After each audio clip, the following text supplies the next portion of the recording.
Hey everybody, hope everybody's doing really well today. And let's just jump right into it. We're talking about how to run a successful recording studio in 2019. And the topic that I'm going to talk about and cover today is probably the most important thing that you should understand about how to be successful with your studio. It doesn't have to do anything with gear and doesn't have to do anything with your location or how good you are, but this is probably the most important item that you really need to understand, and it applies to everything that you do in life. Actually, it's that important. And if you don't understand this concept, I think you're going to basically continue to be right where you're at right now. You're not going to advance any further with your plans and your desires.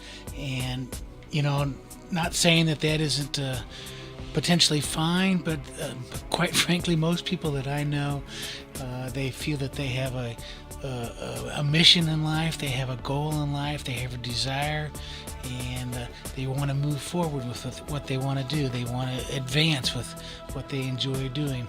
And so what I'm talking about is your goals and success. The goals versus success. They're two items that are linked together very strongly, but they're independent. Typically, you would need to, now hang with me here, this may be really dry, but this is extremely important here. But the goals that you have, you need to set some goals so you'll know when you have succeeded.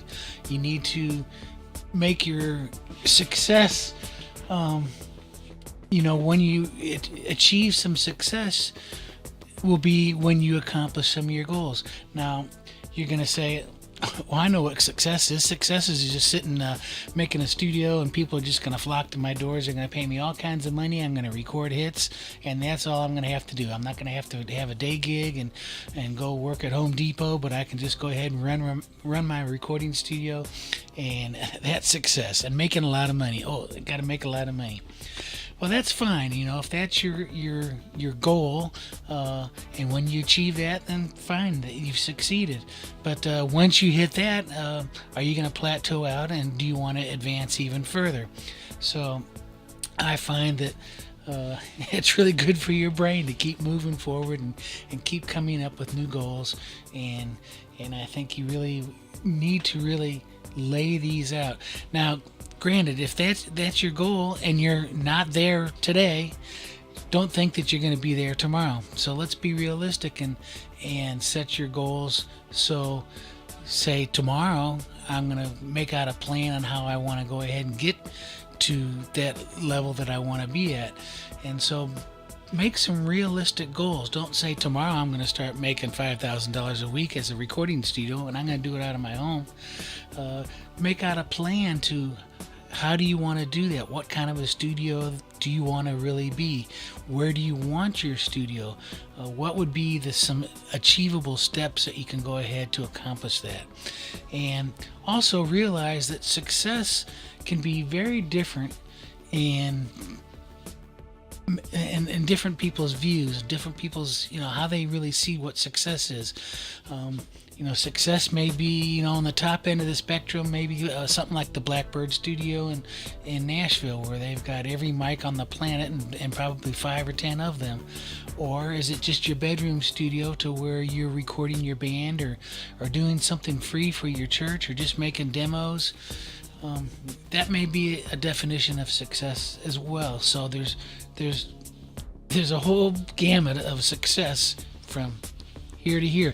Not saying that Blackbird is more successful than doing something in your home bedroom studio, but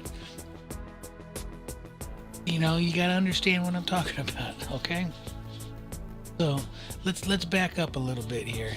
Realize that if you want to run a nice studio out of your home, you're going to set your goals and what you want to do, and then go ahead and work towards that. When you achieve that, you go, oh, That's my success. So I have succeeded. So now I'm going to go ahead and make some more goals and move on from there. Whether you need to write these down or not, whether you can retain them and remember what you wanted to do, or put something down on a calendar, that's fine. There's a lot of people on YouTube, the Graham Cochrans and the Joe Gilders and that sort of thing, where they challenge you to create these little goals here, the 10-minute mixing challenge, or write a song in a week, or do an EP in 3 weeks, or and these are all just little goals here to the ultimate success of where, okay, I'm going to become a better songwriter, or I'm going to have my album finished in a year, or I'm just going to learn how to write a song. So what they're doing is setting small incremental goals for you to accomplish, and then as you accomplish these goals, realize that's a success, not necessarily the end here. So learn how to live with the two together, how to connect the two together, and understand what it's all about. I'm rambling on, I'm on my soapbox, but please realize, if you don't get this, if you don't grasp this concept, your studio is not going to succeed. So set some goals, know what success is, and then from then on, you're going to find that it's going to be happy trails, right? Okay, that's it. We'll see you in the next episode. Talk to you later, guys.